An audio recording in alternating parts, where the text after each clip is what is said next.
Today's episode is brought to you with the help of our sponsor.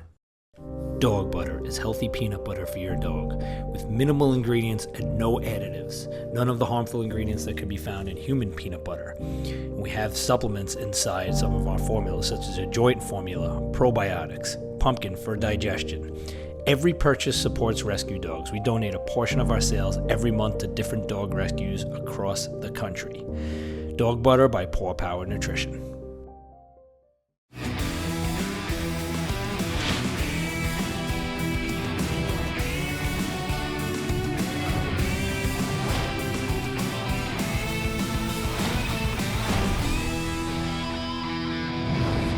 Hello and welcome to another episode of Pitbulls, Parolees, and a Producer. My name is Billy Cooper. I'm the executive producer and showrunner of Pitbulls and Parolees. I am joined, as always, by longtime reluctant participant, Miss Tia Torres. Hey, Tia. Hey.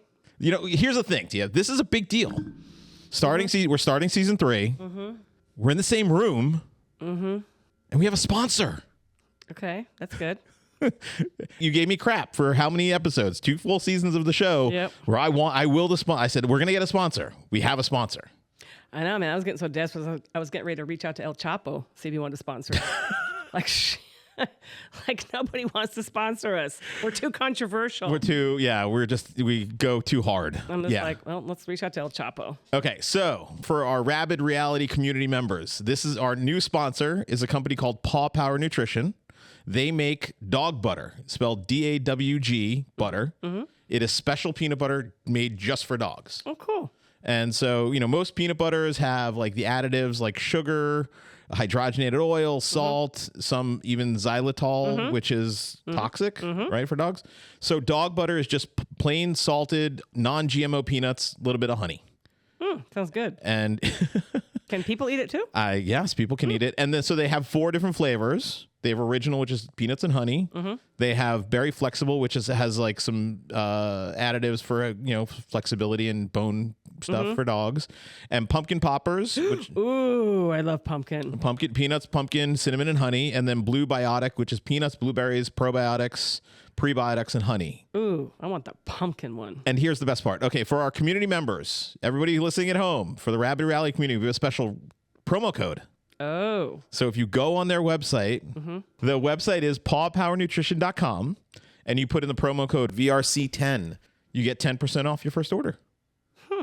And we use a lot of peanut butter here, like a lot for the dogs. So what I'll do is I'll put it up like on our website or in all of our platforms. People can buy it, and then to donate it to our dogs because we use it every day. And the reviews are in. M2 has used it out here in the country with a couple of the dogs, and they all love it. Yeah. Big fans. A lot. Okay, so spoiler warning. We are talking today about episode 1, season 3. So this is the premiere episode of the third season. The original title of the episode was called Judgment Day. Originally aired November 12th of 2011. Okay, so 2011. Yeah. Oh, God. Okay, so Tia, we've gone back to the workshop. The producers and I have gone back to the workshop, and we have reworked the format of the show, of our show, of Pitbulls, Parolees, and Producers. Did you get rid of your MPP stuff? Yes. Thank the baby Jesus. So your first choice is here. We have a short description of the show, Okay. and a long description of the show. Let's go with the short. Short. In the season 3 premiere, Tia's moving plans hit a roadblock, and the staff experiences an emotional reunion. There you go. Perfect. Now, from that, do you remember what this episode's about? Nope. No. Should I read the long version?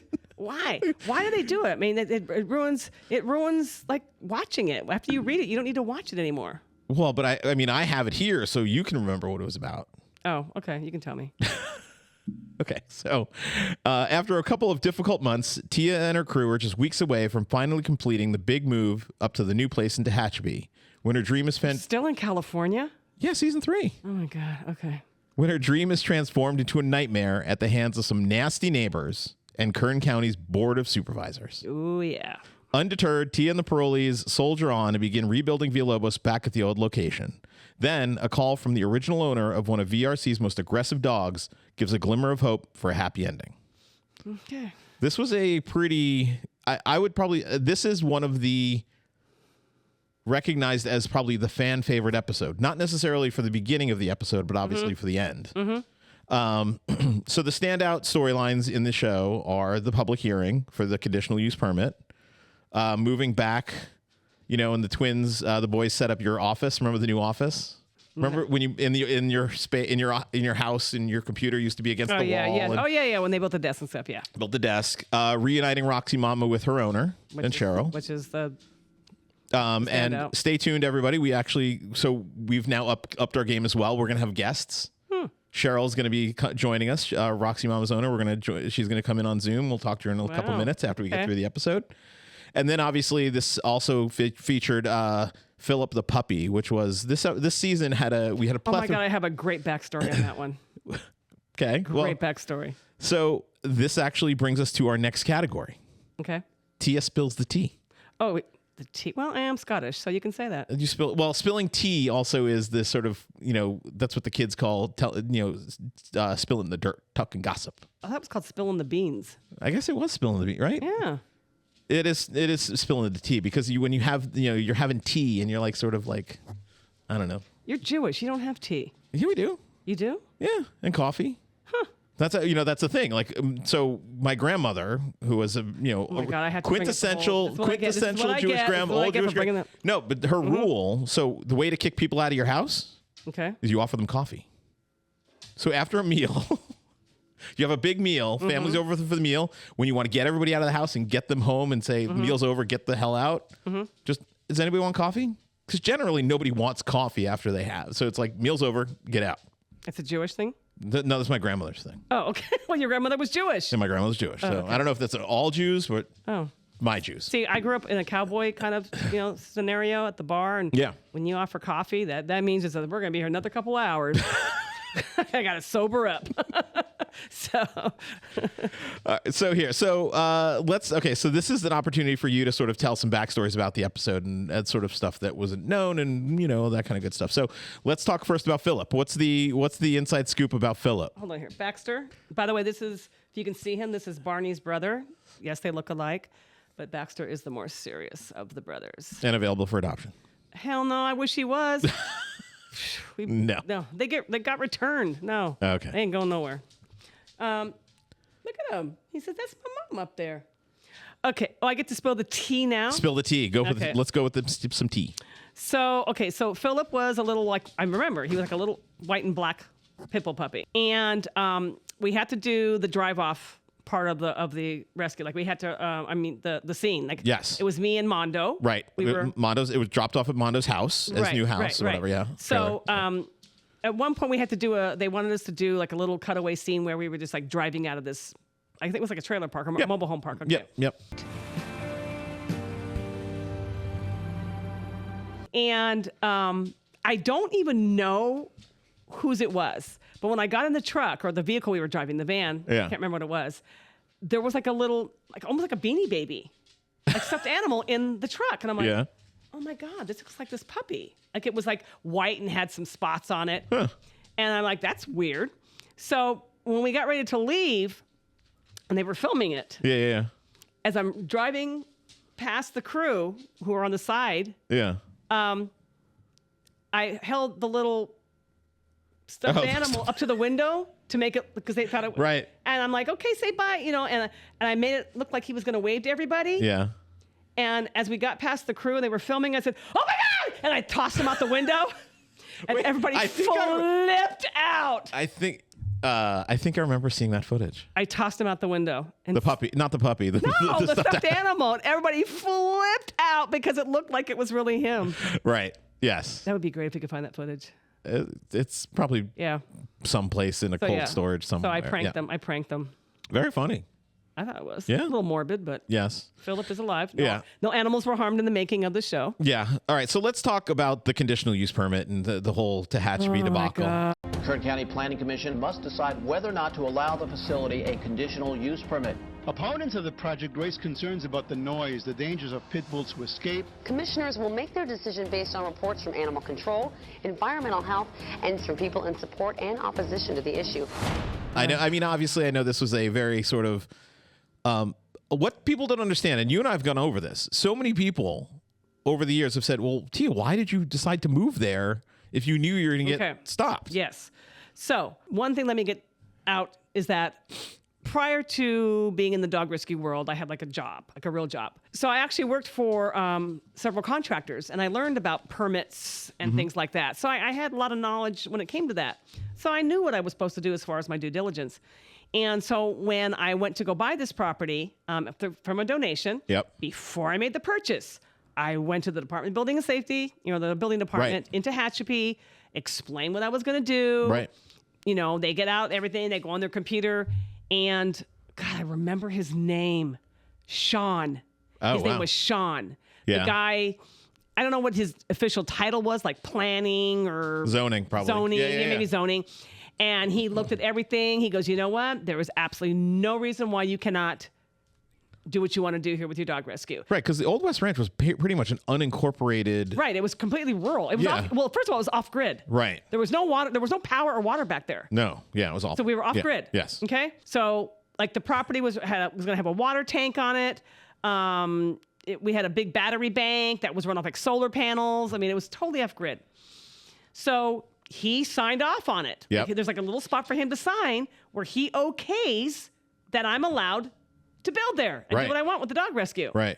And then all hell breaks loose. Right. The people of Tehachapi come out with their pitchforks. I'm the vice president of the Old West Ranch Properties Association. Our vote is no. I object to this. I think this facility should be done in an area that's industrial, not in a residential area. This just is not the right place. It doesn't belong there. It would be an awful lot of urine to go through a septic system. Yeah. Because, they heard we were going to do this.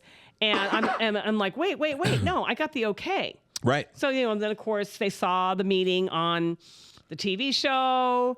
And the whole time I'm sitting there just like shaking my head like, why are we here? This was okay. Right. So come to find out that, oh, no, these board of supervisors can overrule that. I'm like, wait, you tell me this after I pay for the property? Right. The planning department are the experts in this, not me. We have to rely upon them. I think you got a great idea. I think you just got the wrong spot for it. The hurdles that have been pointed out for this site and this location would make that tough. No other commissioner comments? I'll make a motion to disapprove the project. Second. So I actually ended up, after all that happened, contacting an attorney. Yeah. And lo and behold, why am I not surprised? Apparently, county officials are exempt. Is that the right word? Yeah. Exempt from lawsuits. Lawsuits. Now, wasn't the woman who's sitting next to you in the hearing, wasn't that your real estate agent? I don't remember. I think I remember the guy's name was Sean. I seem to remember. I just seem to remember because I remember there was a big deal because you purchased the property with the help of a real estate agent. And I think she was like, we did everything we were supposed to do. Yeah. But you know what? It just goes along with the nightmares. And I hate to say it, I was born and raised there, of dealing with like California and specifically LA County. Well, it was Kern County. I know, but I mean, where I live was LA County. Right. So going to Kern County, I'm thinking, oh, it can't be as bad as LA County. And it was worse. Well, it's pretty much the same. Yeah.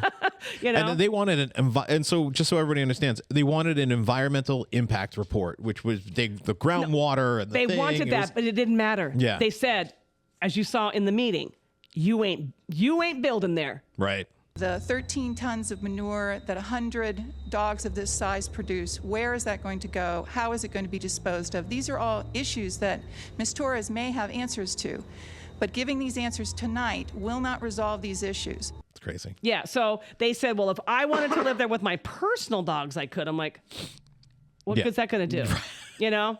So, I mean, we brought in like shipping containers to start building the kennel buildings. Yeah. The twins put a lot of work, especially Mo, into the house. Yeah. But we all know what ended up happening with the property and with the fire and everything. So that's another episode. I know that. Yeah. But I can be as angry as I want right now. True. Right. But you know what? It all worked out. It all happened for a reason. Yeah. Yeah.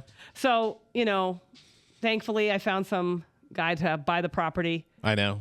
Somebody wanted some scrub brush. Yeah, which I don't know. Yeah, bless him. So we find out that and there was a big delay because there was at that point we didn't know in terms of the show we didn't know what the hell was going to happen. Yeah, I was stuck in purgatory. Right. I was in between two properties. Right. One, in Agua Dulce, I had given that property up. Right.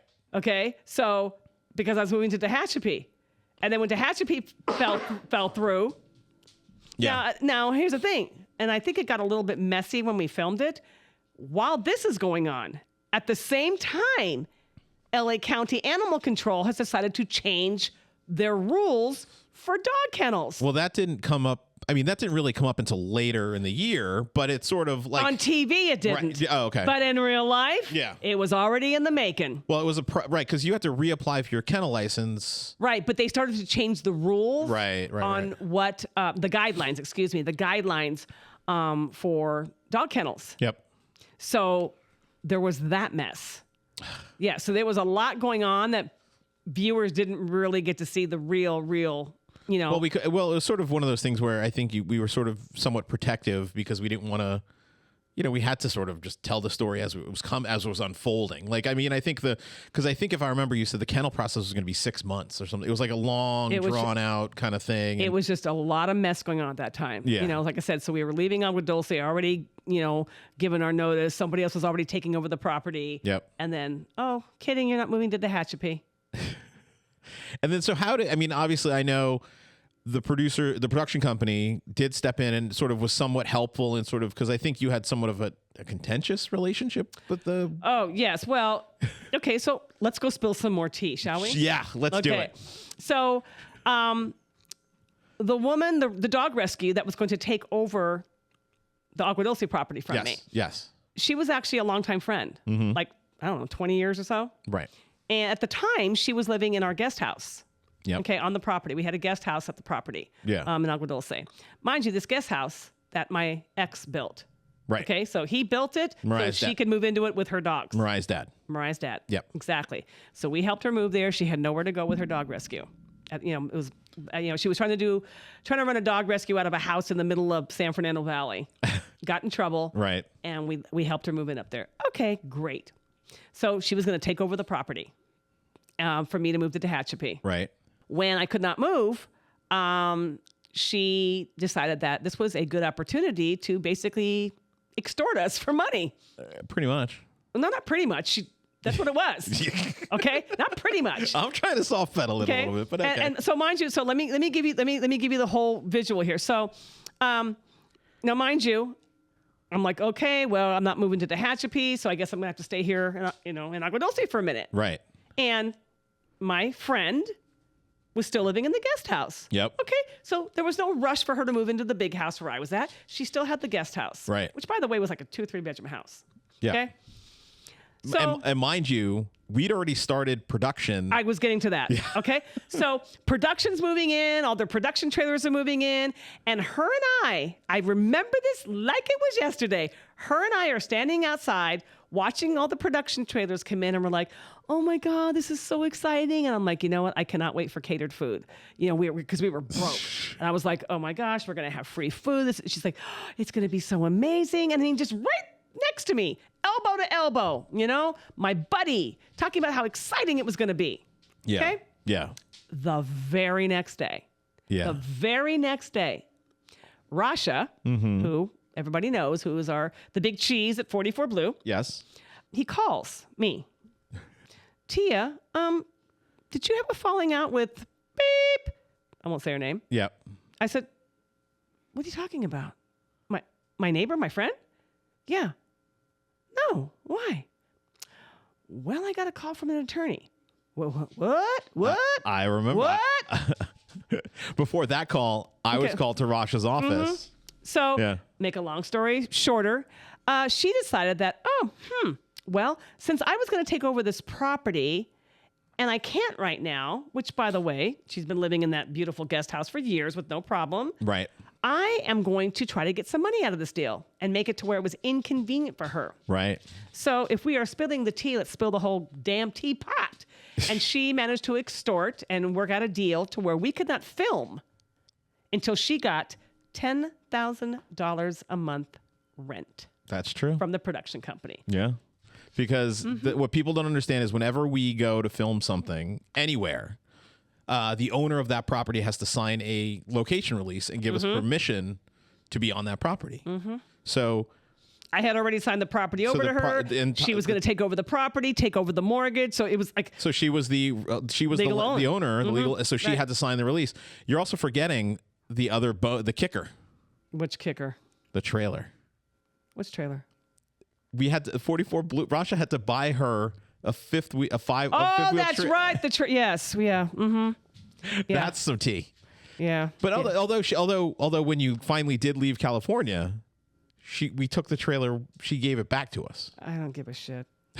And then it got moved. I was just so furious. Rosh had to buy it for $1. Actually, I bought it for $1 because I think when we had to. I don't care. I don't care. All I know is that she got friggin' $10,000 a month rent from the production company. Yeah. Like, I moved you here. You had nowhere to go with your dogs. You were in trouble with animal control and had nowhere to go with your 30 little ankle biters. So at the time, baby daddy, domestic partner of 12 years, built a guest house. Right. Yeah. Wow. No good deed goes unpunished. Apparently. So lots of tea. So you guys are still in touch then, right? Oh yeah, we're buds, man. We friggin' Facebook all the time. Shit. What? Yeah. No, I was gonna say this is like going to therapy. Getting it all out. Right? Yeah. Okay. Look at Baxter. All right. So moving along. So the next new category we have for the show is called Pester the Producer. So this is an opportunity for the audience to ask a question of me, or for you to complain about something that the producers did wrong. How can the audience ask the question if there's no audience right here? They've submitted them. Oh. They sent them in. Oh. We asked for questions last time around. We got questions. Oh, you have questions? I got questions. Oh my God. You mean it's okay, I'm not going to be sarcastic, but go ahead. Okay. Yeah, go ahead. So Caitlin from Kentucky, how often is the crew around for filming? That's a good question. Is there someone around 24/7? We've gone over this a little bit over the various podcasts over the span of what we've done, and the answer is no. While as much as we would love to be around 24/7 because stuff is always happening in yours and the kids and the parolees and the dogs' lives, hold on. Baxter got a whiff of my armpit. He's scent rubbing. Hold on. We have a scent. Okay, so let me explain what's going on here. So. Okay, hound life. They have a really good sense of smell. And Baxter and his brothers, actually, Barney and Biscuit, they have this scent rubbing habit. Wolves do it, coyotes do it. And when they smell something that it's attractive to them, they like it, they begin this little ritual. So he got too close to my armpit, which has my deodorant. So he's smelling your pits? And he's smelling my pits. Yeah, and I'm in a rolling chair. Yeah. So... Okay, dude. I know. It smells good. Hey, go find. Go find the producer from Los Angeles in the leisure suit. So getting back to the point, he's probably got cologne on. This is why we would love to be filming 24/7. Oh, he's licking my pit. Hold on. But clearly we can't. There are budget issues. We just can't. And also, at a certain point, Tia needs to live her life and go to the bathroom and go take dogs to vets also, and do it's things. Expensive. And it's crazy expensive. And the thing that that I would start to tell producers as the years dragged on, as the years went on from season to season, we had to start making peace with the stuff that we would miss. Because there were lots of times where I would get late night emails from you, from Mariah, from whomever. We're going on a rescue. It's 2 a.m. and I don't answer my phone. Producer doesn't answer the phone. We always tried our damnedest to get there, but sometimes it just didn't work out. What do you have you ever figured out what it cost a day in production for production? I'd have to do. I can do the math. Just curious to see, But it also varied from season to season because there were some times where and also depending on the time of year, because there were some seasons where we had bigger crews and we tried to do things with more crews, and there was one year. Where after you moved out here to the country, we had a full-time crew here in the country and a full-time in the city. Yeah. And a lot of the times our crews would film we'd have a B-roll day where, the one thing that we always, prided ourselves on was the show always had very sort of very nice B-roll. Yeah. So all the transitions between the scenes, between all the things going on, you see a shot of New Orleans and then a shot of the bridge, and like our crews they go out and filmed all that, and so but they would film it in downtime. So so that was what we did. Okay. All right, so time machine moment. This is the only holdover. Time machine moment. Oh, easy. Yeah. Never would have thought to move to Tehachapi. Never would have done that. All right. So finally, yes. Yeah. I think we can agree. But I will say this. What if I hadn't ever found Tehachapi? Yeah. My question to myself is, I wonder if I would have ended up moving to Louisiana eventually. Because it forced us It forced us out. We had nowhere else to go. True.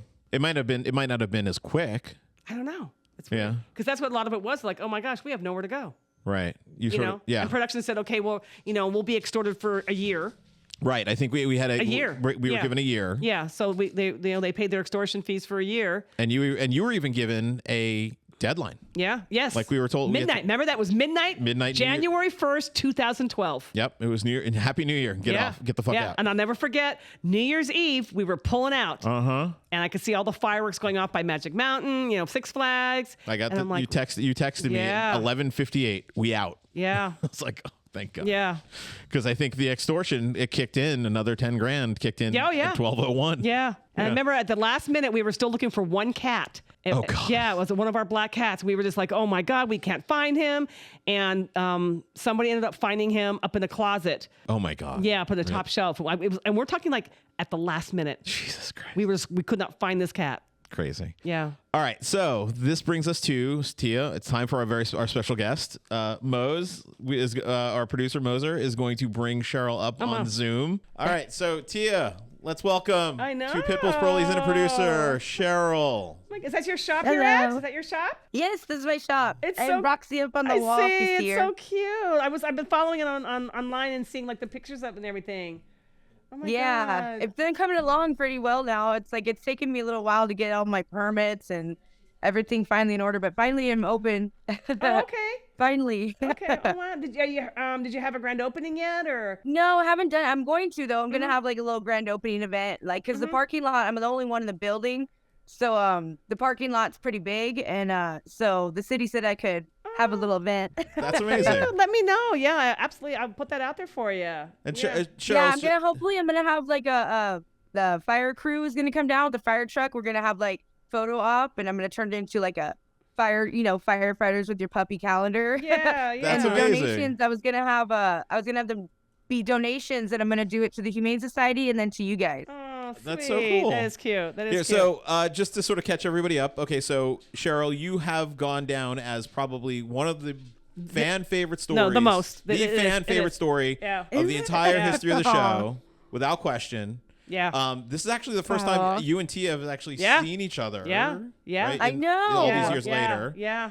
The wonders of technology. Yeah. Yeah. And so, Cheryl, what was the obviously, what happened on the show? You sent Tia an email. It was legit. We didn't set it up. No producer hands in this at all. I mean, what was that experience like for you, where like all of a sudden did you see Roxy on TV? How did you find out Tia had your dog? Roxy Mama is a dog that Mondo stepped in to rescue and got a little bit over his head when her behavior became aggressive over her puppies. If one of us slips up, one of us is getting bit. Watch your hands, watch your hands. I was actually at one of my friend's house, and you guys there was a Pit Bulls and Pearlies MySpace back when MySpace was a thing. Yeah, we had MySpace. And so, I mean, it's when the show first had started, and of course I'm friends with you on MySpace because I have a pit bull, Right. And actually, what happened was I was just on MySpace and I saw a post that said, "Puppies available for adoption soon." Oh, and okay. that's how puppies. I found out. And so I clicked on it, and I even told my friend, I was like, "Oh my God!" I was like, "Those are my puppies." And he's like, "Those aren't your puppies." I'm like, "Those are my puppies." I'm like, "I swear that's Roxy's puppies." He's all, "No, they're not." He just messed it with me. But I'm like, "Oh my God, I swear those are my puppies." Wow. And so that's when I figured out the email, and I tried to contact you guys, and I was like, what is going on?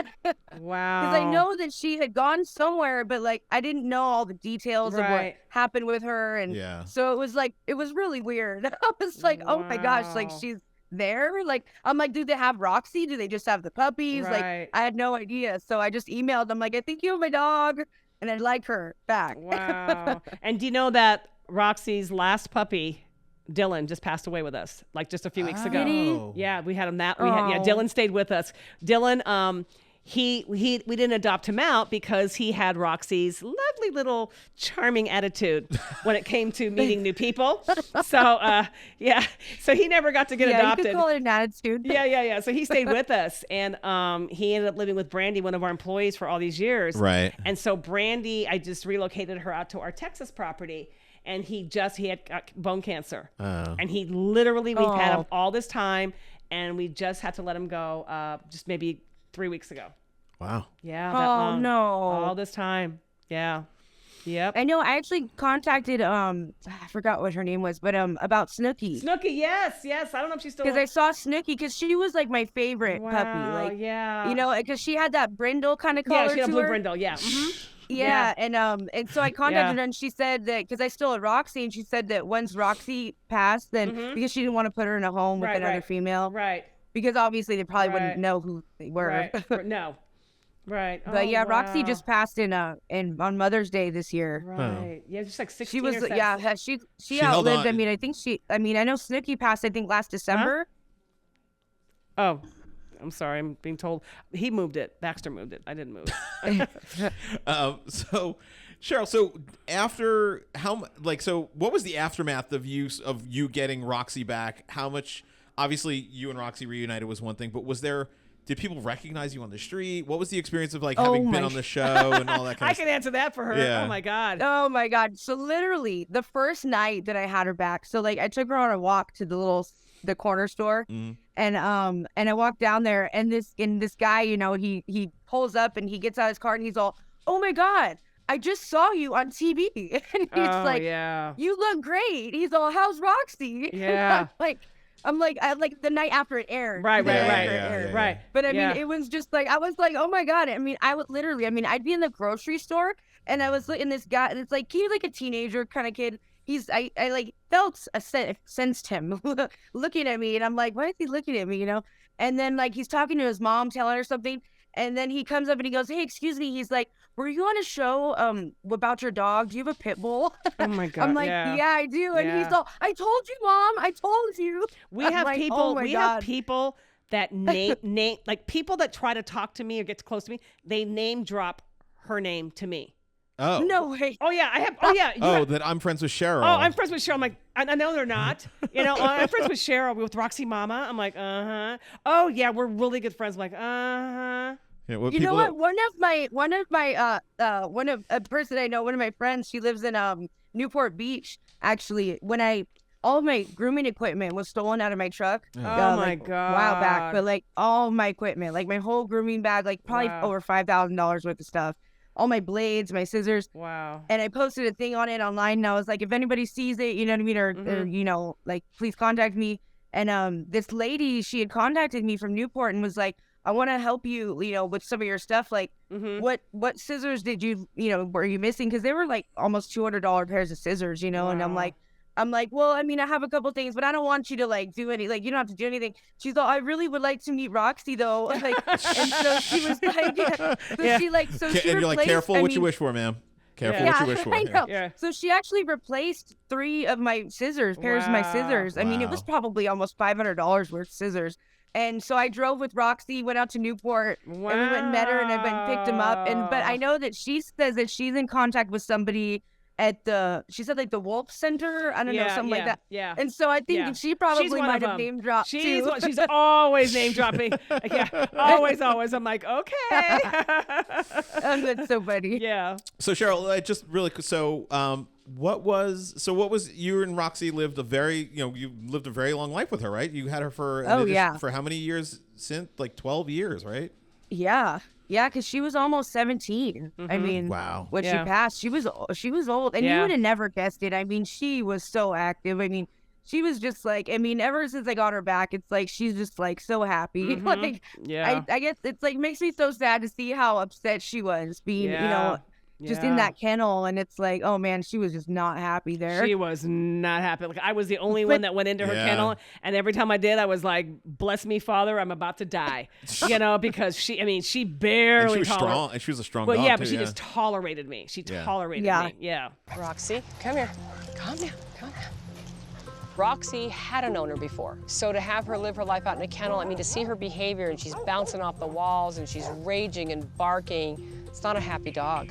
Yeah, she's got a little bit of a, you know, and like even when like people would come over to like my house and stuff, like even if she knew them, like because when she was getting older, like her eyesight a little bit, one of her eyes started getting kind of cloudy, you know, but she would like rush you. Oh, like, they'd be like, it's just Roxy, it's just Yeah. But then she'd be like, oh, it's just you, okay, and she was totally fine. Like, but it's like people would be like, oh my god, like she's gonna attack me. Yeah, no, but she was pretty good once she met you and like was introduced to you, like she was pretty good, but she always was protective of me. Like she was like, I'm protecting my mom until death do us part, you know. I don't think I have one dog that's as loyal and as that Roxy was to her. Like my dogs, if I could be gone for 10 years and come back and they'd be like, yeah, what? I don't know you. they don't care. I mean, but I will going back to that day that we filmed the reunion back at your friend. It was that house out. It was Palm Springs area. Yeah, Palm Springs. Yeah.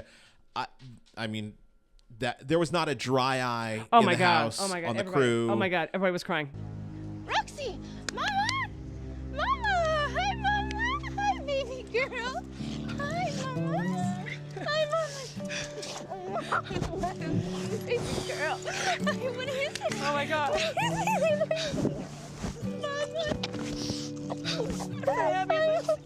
It was unreal. Yeah. I mean, and it was one of those things where we knew we had just we just filmed magic. I mean, it was, there were moments where you're like, oh my God, did that just really happen? But I think it was, I'll tell you what, for me, it was, first of all, seeing the transformation that Roxy did. Like it took her literally 0.2 seconds right, a switch, you to flip the hear switch. Cheryl's voice. Right. And I remember saying, you know, no, don't take it personal. She doesn't remember you. Right. And, you know, and I was like a little nervous. I'm like, God, is she going to like bite her, you know? Right. And she would just started calling her name. And I just saw like, it was like a switch. And she just started lunging and trying to get to Cheryl. And it was just like, whew. It was, yeah. And then you started doing tricks with her. Watch, you want to show your trick? Sit. Shake. Wait. Roxy, shake. No. Okay, other paw. Good girl. Good girl. Different dog. Totally different dog. Oh my God. Good jump. Good girl. Yay. Yeah, right. Good girl, Mama. It was, I mean, it was. Yeah, I'm getting emotional, like even talking about it, because it was like such a magical moment, and you have to be a dog lover, an animal lover. You know, we've all seen those videos on like Facebook or whatever, where like someone raised a lion and then goes back a year later, and you're like, they remembered, you know? Yeah. And so I think it was a combination of seeing the way Roxy remembered her, then it was her voice got to me. Right. You know, because she became very emotional. Yeah. You can see it gets to me. You know, now. I'm already getting like, I miss her a lot. Yeah. I'm sure it's tough. Well, it hasn't been long enough, you know. Right. No, I know. Yeah.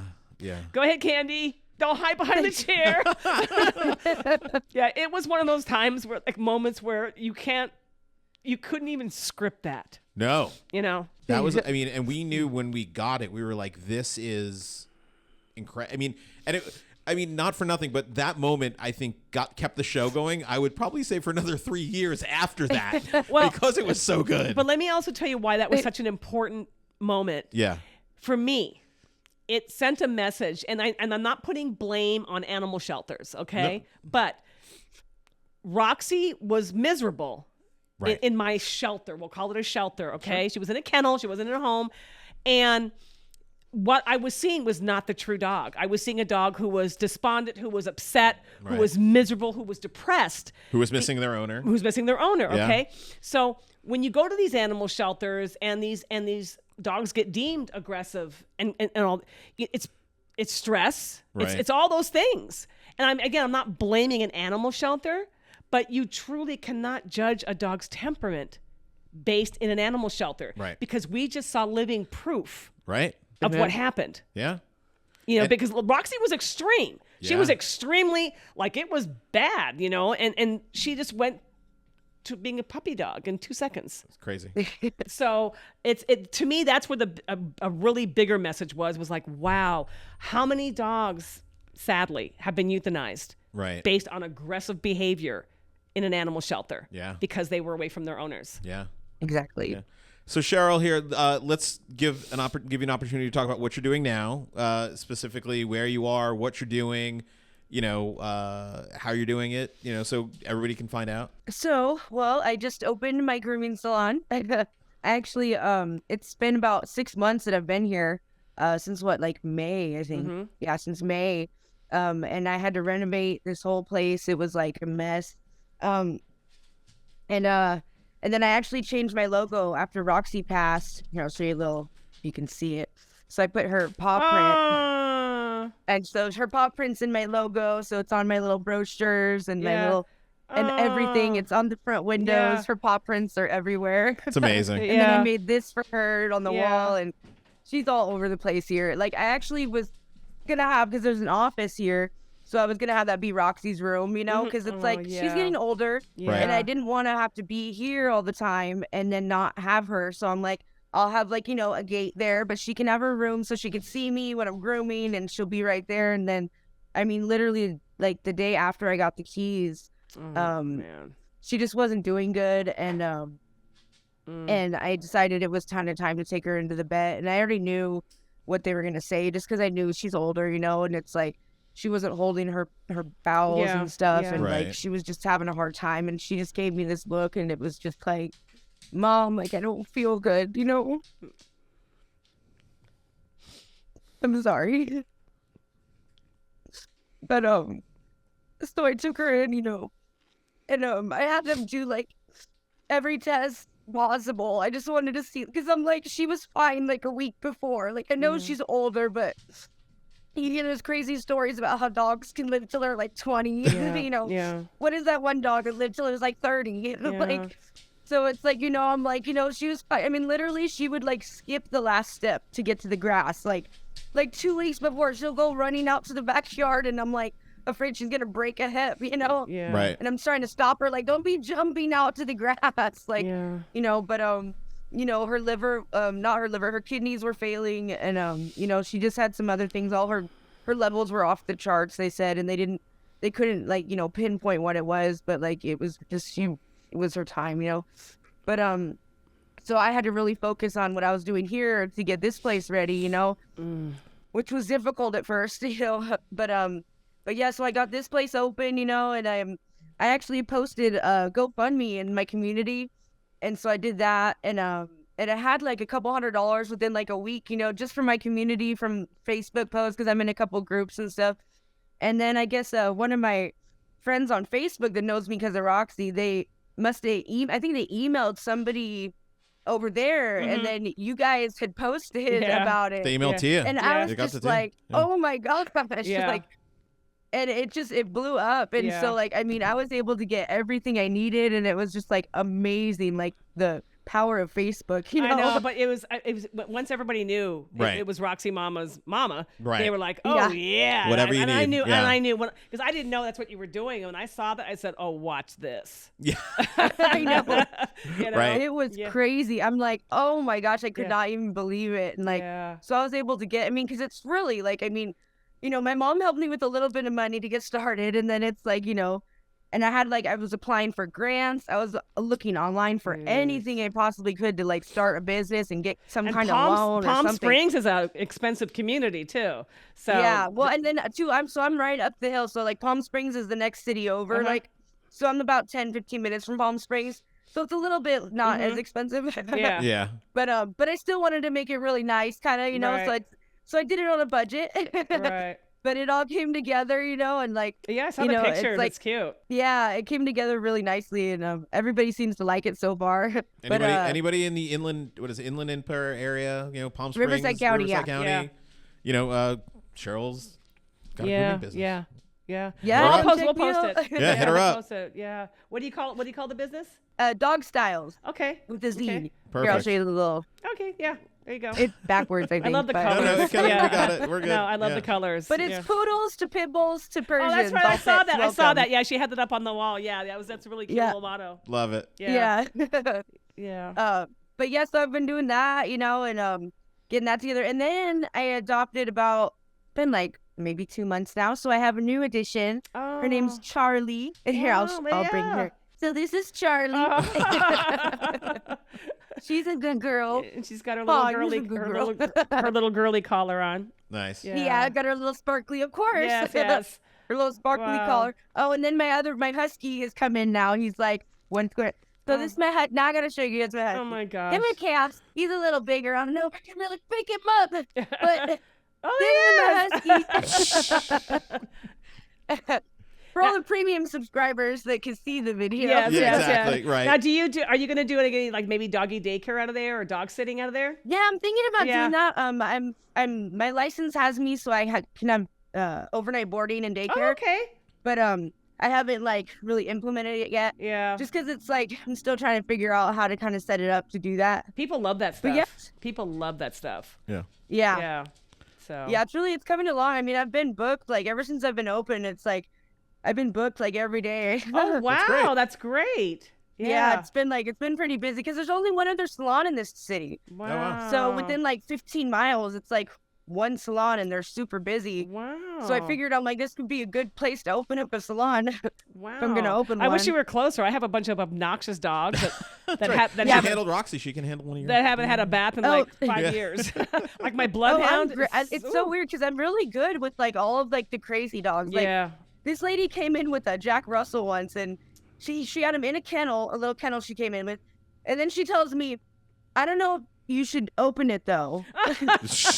And I'm like, I can't really. Well, how am I going to groom the dog if I don't open the kennel? She's like, "Well, I'm not really sure. I don't know, but here you go." And I'm like, "Okay, I'm going to sit with him for a little bit, and we'll figure it out. I'll let you know how it goes. Leave him here for maybe half the day or whatever." And so it ended up by the time she came, he was sitting on my lap. Oh my He was gosh. not very happy about it at first. I'll tell you that. Yeah. So I had to go slow with him. But I mean, he was sitting on my lap giving me kisses, and she started crying when she walked in because she's like, and nobody's ever been able to groom him. And I'm just like, well, he seems to be fine with me. There you go. Well, I got a bloodhound with your name on it. Cheryl, thank you so much for taking the time and joining us and coming on and giving everyone an opportunity to hear about Roxy and you and how you're doing. And all these years later, I mean, it's crazy. This is, but I mean, and honestly, thank you more than anything for sharing your story. And because, like I said, I think Roxy's story kept the show going for another 3 years. Yeah. People, they kept. I know I got Roxy right here in this little trinket. Wow. She's right here. And then I have her little box here with her little collar and stuff. Wow. So she was awesome. Well, no matter how many Thank years you go for by, I know. We always cry. I swear, I'm not gonna cry, and then bam, here it comes. She is the one dog that makes everybody cry. Yeah. Yeah. So, well, thank you guys for having me. It was nice seeing you guys again. All right. Well, we're gonna start promoting you, but be answering that phone. Yes. Yeah, I know, right? Okay. All right, Cheryl. Thank you, guys. Bye.